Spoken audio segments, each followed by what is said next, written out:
Welcome back to Nick Lenz's Comic Corner Classics/Non-Classics, episode 1600 and Doubleshot number 1594. Yes, episode 1600. Wow, it only took us a little over 8 years to get this far. And, well, as of right now, 400 episodes away from episode 2000. Who knows, basically, when I hit that. Do I hit it next year? Probably not. I'm not sure. Yes. Normally, I would have a physical trade review, because every time I hit one of these numbers, I always have physical trades review, but don't have any ready right now, so digital it is. Yeah, first time I actually done one of these for one of these big numbers, for this one of these big 0 number ones, because 1500 was basically physical trades. Every 100 episodes, basically we hit up this particular number, I will review 2 physical trades. That's normally how it's done, but not this time. No, not this time.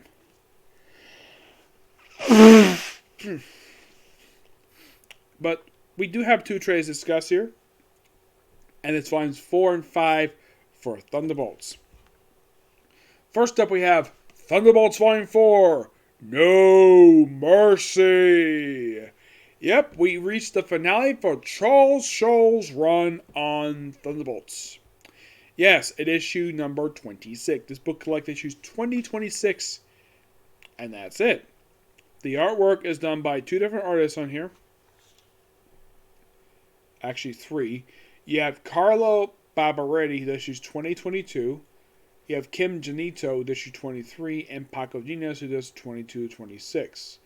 The cover artist is for issues 20, 22, 24 is Juan Tito Tizico, Greg Land, and Andre Mosea, who does issue 21, and Paco Dinas, and Israel Silva, who's the colorist for these issues. Those are the last 2. Now, there is roughly 2 story arcs and a standalone issue in here. Now, 20, here's a little fun fact about issue 20. 20 was basically part of that Marvel Point Now. It was part of that Point Now stuff. It was a jumping on point for certain stuff, for a lot of titles basically published this period of time. So, it was released as that. And this is the story arc where we bring in the Johnny Blaze Ghost Rider to the team. Now this whole story arc is basically because it's now Ross's turn again, because, well, they already took care of Self-Punisher, Ross's turn, and they have to do with the character Mercy, which is, of course, something Venom brings up. And they all agree they need to send her to hell, because it's the only place to get put her. So, Ross and Venom are like, we know somebody who could take care of that. Johnny Blaze. Now, I should point out, though, that in the case of these 2, I'm not really sure exactly when in the world they met where these 2 met Johnny Blaze.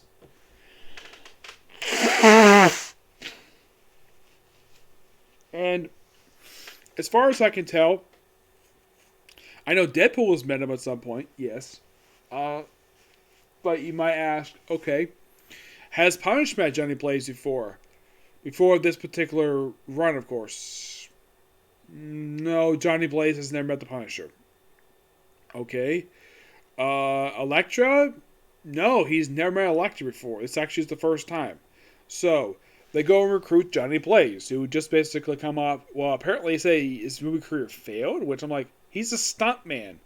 So, he performs a stunt, and lucky enough he survives thanks to Zorthos. So, he basically does a spell. Now he does point out, though, he is not much of a spellcaster. He's an ass kicker. That's his wording. And then they try to transfer Mercy to hell, but something got screwed up. Namely, it was Ross's fault, because he still got the hell mark on there. Yep. Yeah, pretty much this story is a follow-up to 2 different series story arcs. Yeah, one of whom happens to be Circular 4, which is how Ross knew Flash Thompson. Now you're probably thinking, okay, now who else was part of that Circular 4 stuff, aside from Flash Thompson, Venom, and Red Hulk? And why doesn't Venom still have his? Well, the Hellmark moved over to Mania. Yes, though they kind of in a way fixed that a couple years later when Mania got reunited with Flash Thompson. Excuse me. So, and basically the other two were was the female Ghost Rider Andrea. She got it along with Laura McKinley. Oddly enough, those two, there's never been much of a follow-up with those two when it comes to Hellmark. Yes. And we have Mephisto here. Yes, Mephisto. Now, Deadpool has met Mephisto before. So has Johnny Blaze. Okay. And you're like, okay. Now, all Thunderbolts minus Punisher and Elektra get a chance to go to hell. These two are like, okay, let's go kill some crime boss. Like, okay. And Mercy ends up attacking him, and of course she disappears. That relates to something going on in the hell stuff. Now, the other people who are here who went to hell with Ross and Johnny Blaze and Deadpool is in fact Samuel Stearns and Flash Thompson. So they go around and they figure, okay, we need to find the guy who's in charge of the place, and they run into Mephisto. Yes, Mephisto. Who I think at this point, this is probably his first appearance in several years, because Mephisto didn't do much before this particular. I think last time he physically appeared was actually in the pages of X Factor. So there's a follow-up to the appeared if it's X Factor in the story arc, where they need to remove somebody from the throne. Because, well, the person in charge of hell is not a demon. Who's in charge at this point? Strong Guy! Yep, Strong Guys. We got follow-up from Peter David's X Factor in here. I'm like, wow. So, Samuel Stearns decided to form a written agreement with Mephisto. And Deadpool was like, oh, I want to chime in this too and get myself an angel feather. Yes, an angel feather. So, Mephisto tries to get Red Hulk basically to do what he wants him to do, but he's not in charge. Despite the fact he's going to put the hell mark on him, he still will remove it. So, they go and fight Guido to get him off the throne. By the way, Guido at this point also has got like black marks out of his head. And they succeed to get him off the throne in this story arc, and they put him in charge. In exchange, they bring Mercy to hell, which that was actually successful. They basically swap places. And as of currently, Mercy is still stuck there. Yeah, this came out roughly about, I think it was about 9 years ago, I think this was. Was it 9? Actually, it was more like about 7 years ago these just came out. It was like 7. 6, 7 years ago. So it was like 7, 8 years ago. And she's still stuck there. Yeah, she has never escaped. She's still wandering in hell to this very day. Oh yeah, by the way, Johnny Blaze says, ask Flash Thompson, what's up with the red? That's for Ross. That was simply the reason for it. And at the end of the story, when everybody returned back to Earth, Johnny Blaze is like, I'd like to join your team. And Ross is like, okay.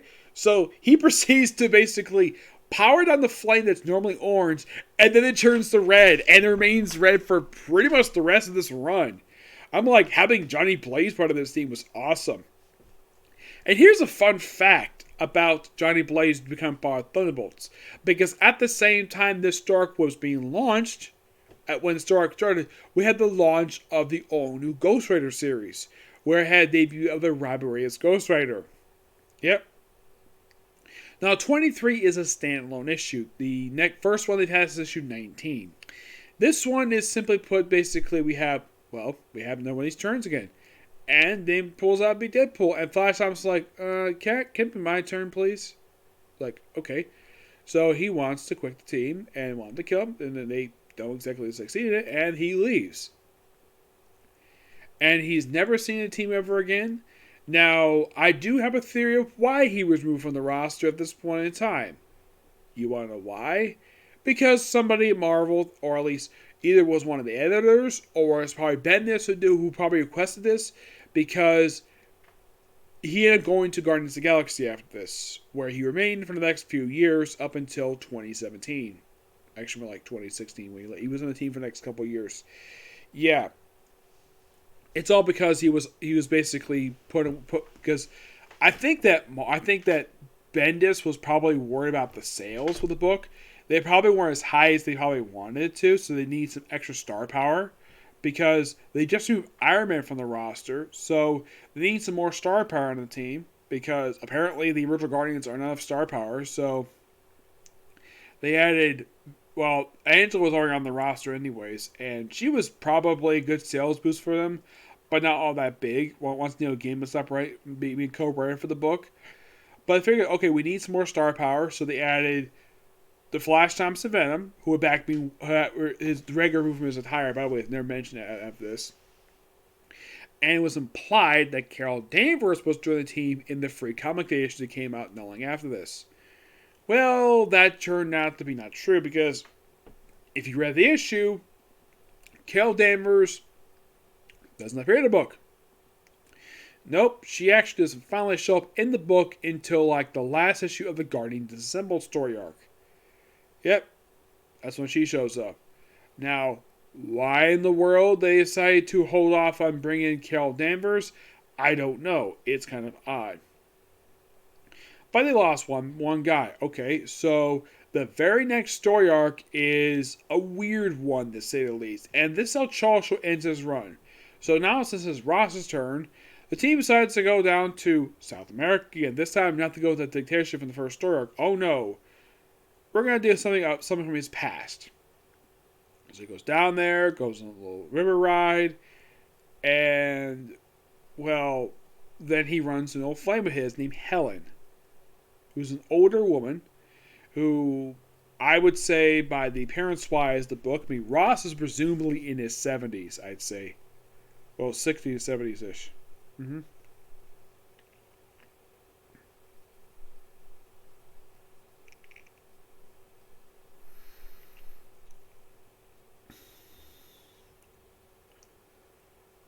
Oh, I almost forgot to mention before I continue here. I should also mention basically before they had this Immersed to Hell, they got a new base at the start of this particular issue 20.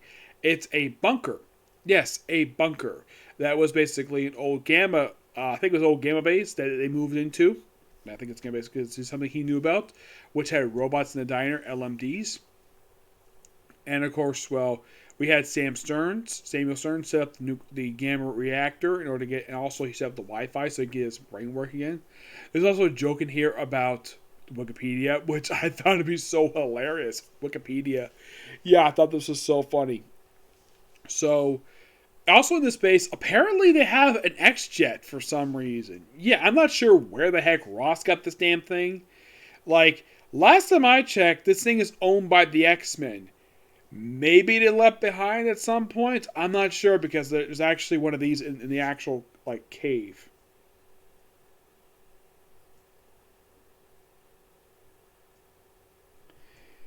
Because it's just so cool seeing this. Yeah, and somehow Dipple's hat survived. So let me show off the vehicles in this place. Like, wow, it's so freaking cool. They showed us an issue, I think it was like either 21 or 22. So here we go. We have, in this cave, we have, yeah, you see that one with the X on it? That's actually an X-Jet. Yep. We also have Hawkeye's Sky Cycle in here, along with a red car, a Model T, well, it looks like to be a DeLorean. It got some nice looking cars. Now, where the heck Ross got these cars, I don't know. Oh yeah, by the way, here's Ross with his hell mark on his chest. Yeah, if you want to thank somebody for that, you gotta thank the Commander for that. Yep, he's one responsible for that. Yep. Now, this next arc is weird. Like, of course, Elektra used her charms to try to seduce some guys. Of course, they're a bar fight. And, well, of course, Depa goes for a swim. And then, of course, you run into...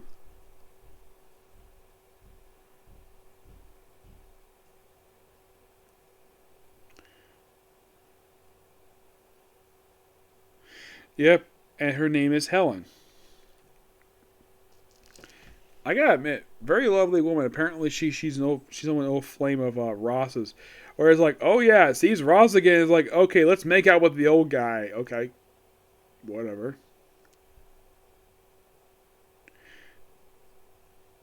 Yeah, and apparently Ross works out like, my gosh, like he seriously keeps in shape for a man his age.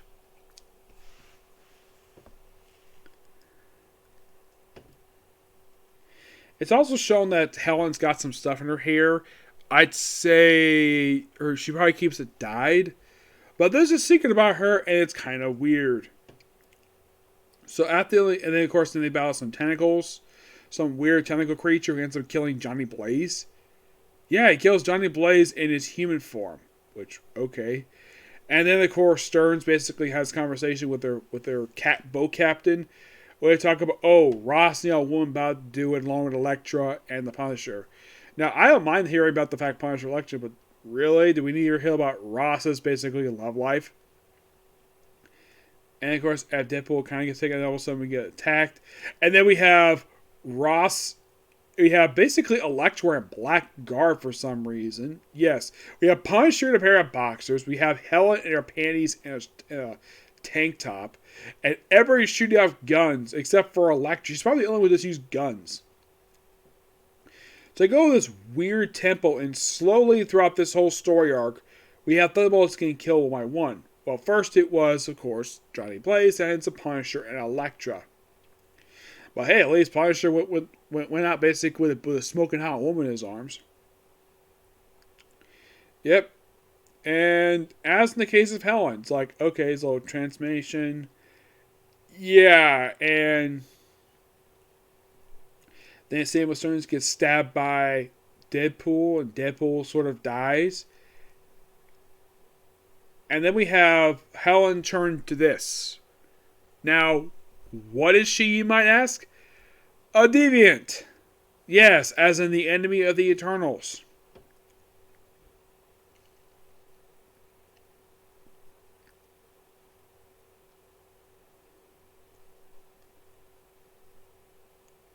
Yeah, and they mention she's the last one. Like, okay.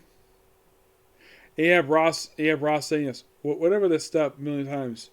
All I'm thinking of is, I slept with that thing? Yes, a deviant.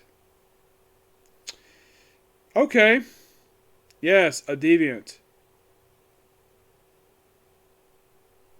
This creature gets killed by this guy called Masiko, who apparently is someone from his team. Someone he knows who apparently killed his team. And then we have Sam Stearns drinking some of this stuff, and her head gets growing big, and his head explodes. And then we see all the dead Thunderbolts, and then we flash back to alcohol mission. Me. Alcohol mission. Okay, can I finish, please? Anyways, yes. So he looks at the map and is like, nah, let's do something different. And that's how the run ends. I'm like, really? Yeah, that's how the run ends. Kind of weirdly, of course. Yeah. Yeah, by far a very weird end to Charles Soule's run. It's like he has some really good issues. 2023 are really good issues. I love these issues of Charles Soule. My personal favorite issues of this whole run. Because of how pure fun they are.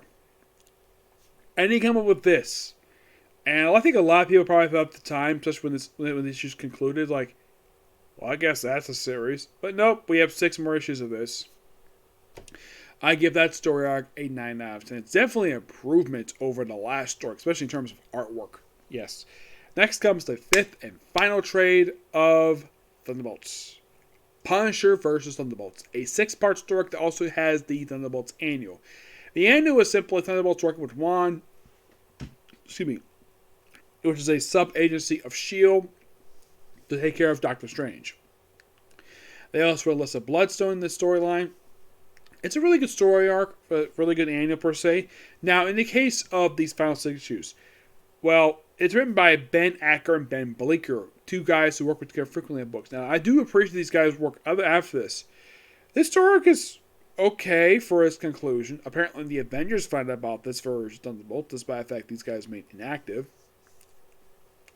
Where the first thing that majorly happens in these issues is that the Thunderbolts capture Dr. Faustus. Yes, Dr. Faustus, a guy who'd not been seen since, I think, Brubaker ended his run for Captain America. He gets captured by the Thunderbolts, and Punisher's not very happy about this because of how much of a criminal he is. He should be, like, either in jail or dead. Nope, Ross is like, nah, we're not going to kill him. We're going to basically be head of our psych division. Yes, Dr. Faustus, who has, even he says he has no desire to do this. And then, of course, the issue kind of ends with Punisher quitting the team and then going to his safe house where it gets blown up. It says, you can't quit, you're fired. And then we have, apparently, like, Faustus getting killed in the very next issue. And he remains dead for a brief period of time. He gets comebacks. He basically remains dead for a very brief period of time until he comes back in Starbrand Night Mask with no explanation of how the heck he survived a freaking bullet to the head. Yep. And then slowly but surely throughout these issues, he's slowly getting rid of Thunderbolts. He gets rid of Ghost Rider, making it deal with Soule from Jason Aaron for Ghost Rider. I'm surprised that the Bens basically dug up this guy. A guy who's not been seen in years, probably almost 10 years at this point. Takes care of him. Electro kind of ends. They kind of explored their relationship. Apparently, it started prior to the book, where apparently they met just by pure coincidence, and they killed a crime boss, and they started a romantic relationship afterwards. I'm like, yeah, I thought this was kind of weird. And of course, they had a bronze heart, and eventually, Punisher got the heart back and sliced in half, and they implied they kind of ended a relationship there, but they kind of go off someplace else. Deadpool resigns from the team, and of course Ross has got no problem with it. Unlike in the case of what happened with Punisher, which you would think he's against it. And then Ross is later taken out by, of course, Punisher. And, well, there's only one Thunderbolt. And at the end of issue 31, the Thunderbolts disband. Yep, they disband. Well, they do briefly return for the very next issue to take down Samuel Stearns as they follow up. And, of course, they have to go to the very country where they started. Kaya Jade, where apparently the leader is taking over a leash of the country. He's acting like the old leader from the Hulk comics. Where to take out his people. And we also have it where this woman named Agent Cross is apparently undercover as his assistant Caitlin, who's a vegan. Yeah, she's a vegan. And then pretty much with that, like, well, we do have a flashback apparently where Punisher and Red Hulk were in prison. They were briefly free. Of course, they work with Hawkeye in these issues along with the Avengers. Well, some of the Avengers anyways from Jonathan Hickman's run. And that's it. Thunderbolts disband. And, well, no one brings up this group ever again. It's almost like, though, that the Thunderbolts, like, oh yeah, and when Dr. Faustus mentioned, oh yeah, Thunderbolts, like, never heard of you. Have you never heard of the Kurt Busiek version of Thunderbolts, where it's basically the four masked evil? Apparently not. I thought that was just kind of weird. The last story arc of the run, it's pretty good. I'm a little surprised it ended this way, especially as well you have Punisher versus Thunderbolts. Yep. And yeah, this was the second and last ever team Punisher was ever part of, because he's never part of a team since then. The book was concluded in 2014. The book was brought back a few years later after the events. Actually, it was just 2 years after this, after the events of Standoff. Lasted for a year before it got canceled because of Secret Empire. We'll eventually review that later on. But this one was good. It was actually, it had its ups and downs. I think in the case of who actually had the better issues, it was Soule. Soule had a better idea what he wanted to do with these issues. Anyway, he had a good start for the run, then he abruptly left. No explanation. I've never met Danny Way, so I've never got an explanation.